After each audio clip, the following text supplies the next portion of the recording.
If you had to choose just one wealth-building tool for the next 20 years, would you pick an index fund or an ETF? And are you sure you know the difference beyond just the name? Most beginners here both are diversified and low cost and assume they're basically the same thing. But small differences in how index funds and ETFs work, how they're priced, taxed, and traded, can quietly change how much wealth you build over time and how stressful your investing experience feels. Today's video will break that down in simple, practical language so that by the end, you'll know exactly which one fits your style of investing. Let's start with a simple story. Imagine you want to invest in the stock market, but you have no idea whether to buy Apple, Tesla, or play it safe with Coca-Cola. You've heard picking the right stock is risky and you don't want to gamble your savings on a single company. That's exactly the problem index funds and ETFs were created to solve. Instead of betting on one company, they give you a ready-made basket of many companies at once. So what exactly is an index fund? Think of it as a giant basket of stocks or bonds that simply copies a specific market index. If you buy an S&P 500 index fund, that basket owns shares of all 500 of the largest U.S. companies, from Apple and Microsoft to McDonald's and Walmart. When you buy just one unit or share of that fund, you're instantly getting a tiny slice of every company in that index. You're no longer trying to guess the next winner. You're buying the market itself and letting capitalism do the heavy lifting over decades. Here's the quiet superpower of index funds. They are usually passive. Instead of a fund manager trying to outsmart the market, the fund's job is just to track the index as closely as possible. That means very little trading and very low costs. In many markets, it's common to see index fund expense ratios in the range of about 0.02% to 0.20% per year. That sounds tiny, but over 20 or 30 years, it can add up to huge savings compared with traditional actively managed funds that might charge 1% or more annually. To put that in perspective, imagine two investors each with $1,000. One pays 1% in annual fees. The other pays 0.05%. On day one, it looks like just a difference of a few dollars in fees, but stretched over a long investing lifetime, the low-fee investor keeps a lot more compounding quietly working in the background. That's why so many long-term investors obsess over fees.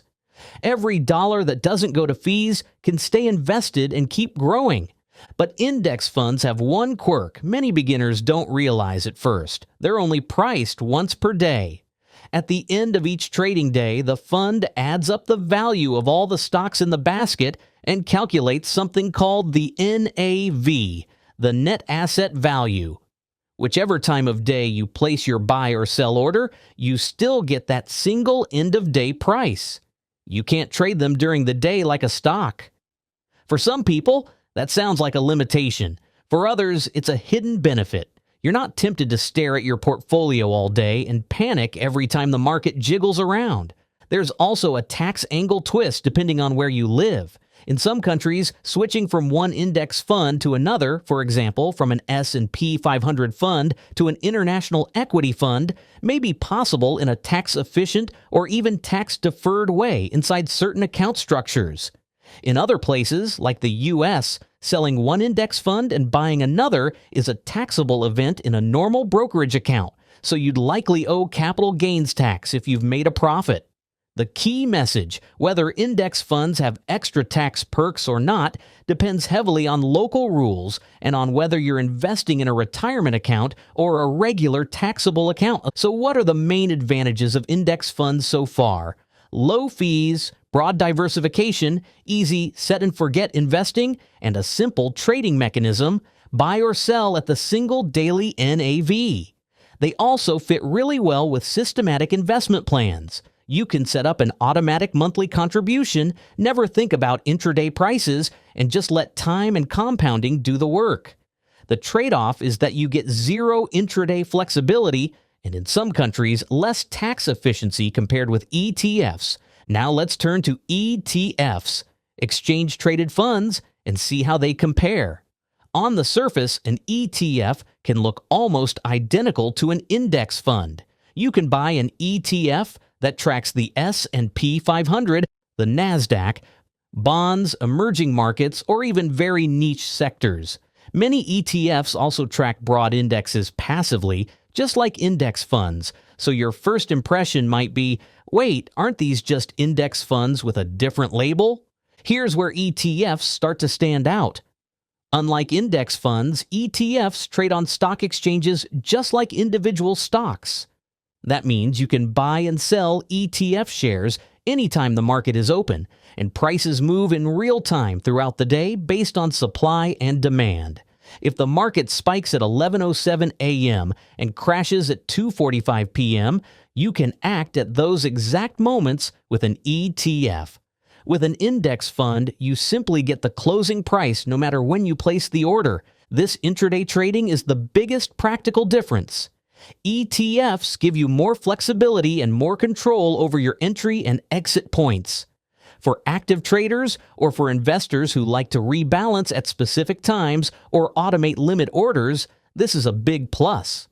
For long-term, buy and hold and don't look at it investors, it may not matter at all, and sometimes it's even a distraction that tempts people into unnecessary trading. ETFs are also relatively newer than index funds. The first U.S. ETF, PDR's famous SPY, launched in 1993 and is still one of the largest funds in the world today.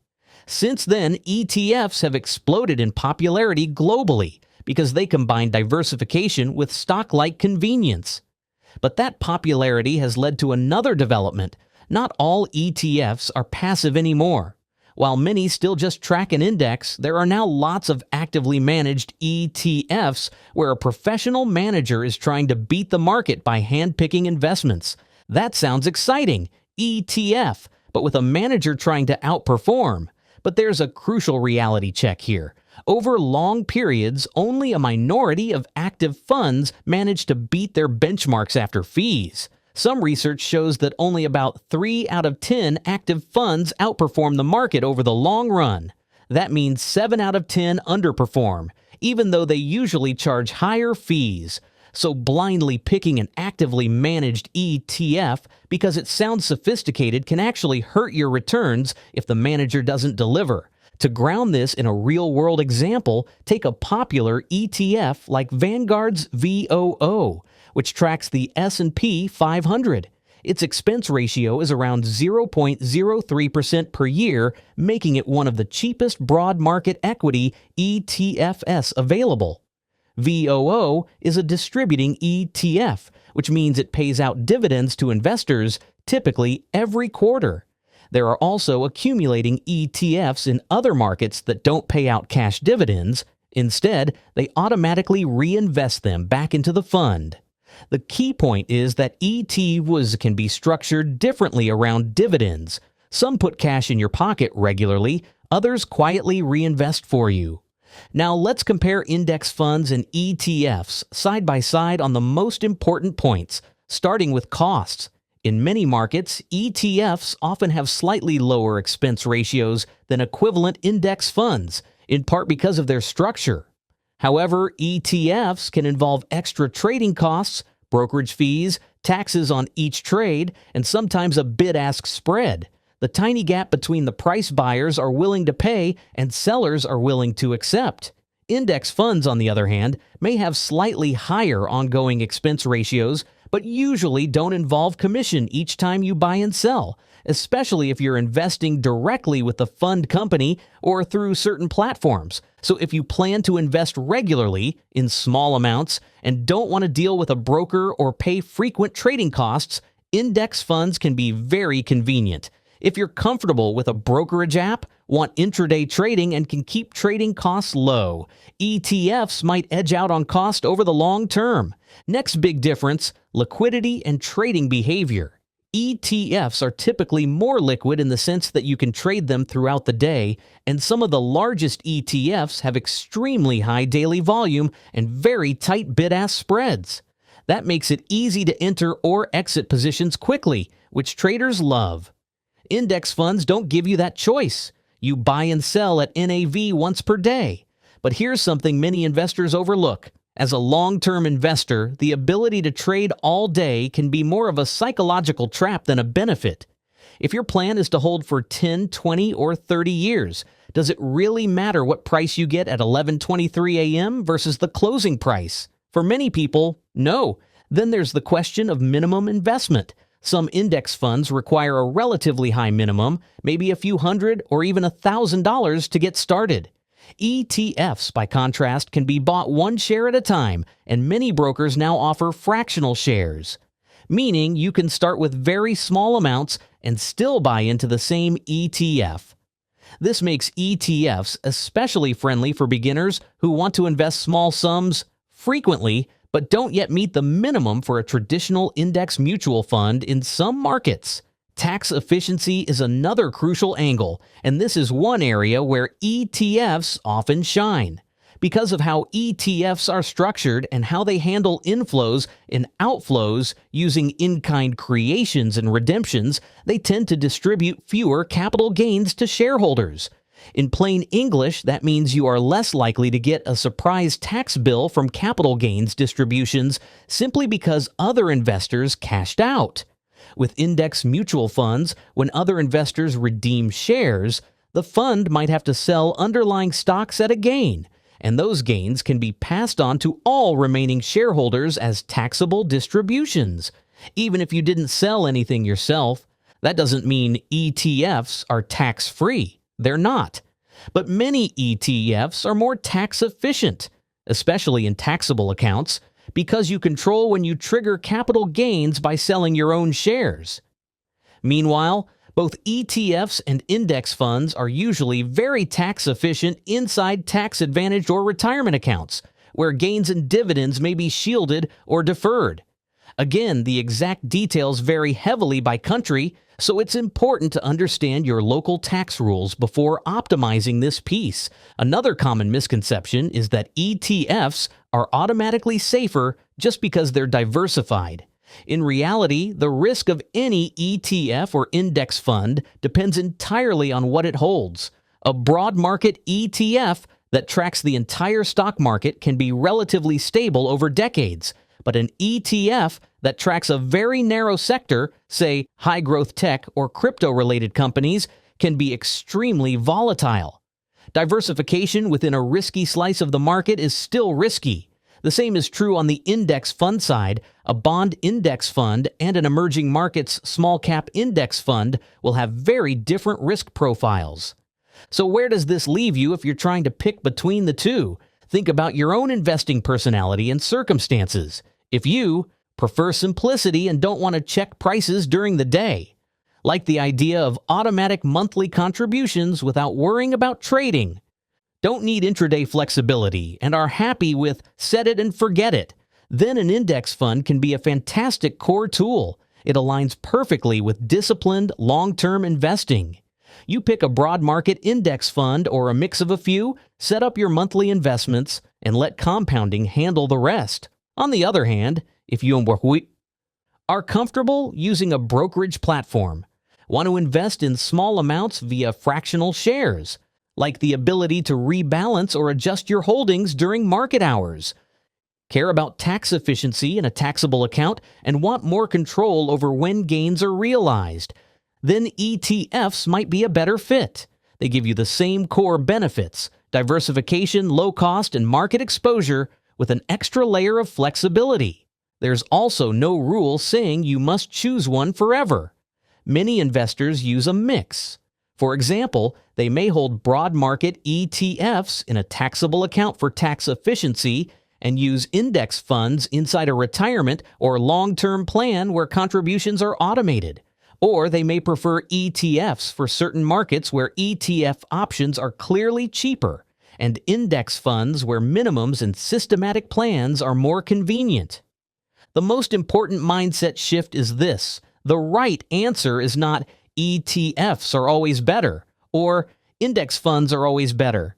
The better choice is the one that matches how you actually behave with money, minimizes your total costs and taxes over time, makes it easy for you to stay invested through market ups and downs, If you know you're tempted to trade too much, the intraday action of ETFs may become a problem rather than a feature. If you are very disciplined and want maximum tax and fee optimization, ETFs could help you squeeze out a bit more efficiency. If you're a beginner who just wants an incredibly simple way to start, a low-cost index fund where you invest a fixed amount every month might be ideal. One more thing, don't let the search for the perfect vehicle stop you from investing at all.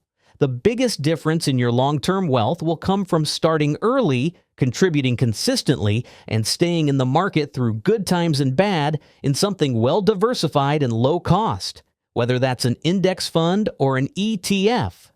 Obsessing over tiny fee differences while delaying your first investment for months or years is often more damaging than just picking a solid option and getting started. So here's your action step. After this video, look at one broad low-cost index fund and one broad low-cost ETF that track the same index. Compare three things: the expense ratio, how you'd actually invest in it, broker versus direct plan or platform, and how it fits your tax situation. Then ask yourself a brutal question: which one makes it easiest for me to keep investing every month for the next 10 years without overthinking it? That's usually your answer. If this breakdown helped you finally understand the real differences between index funds and ETFs and which one might be better for you, don't let it stop here. Use this clarity to actually take the next step in your investing journey. Hit like if you learned something new, subscribe for more simple, no-nonsense investing videos, and share this with a friend who keeps saying, "I'll start investing someday," but never does. Your future self will thank you for the decision you make today.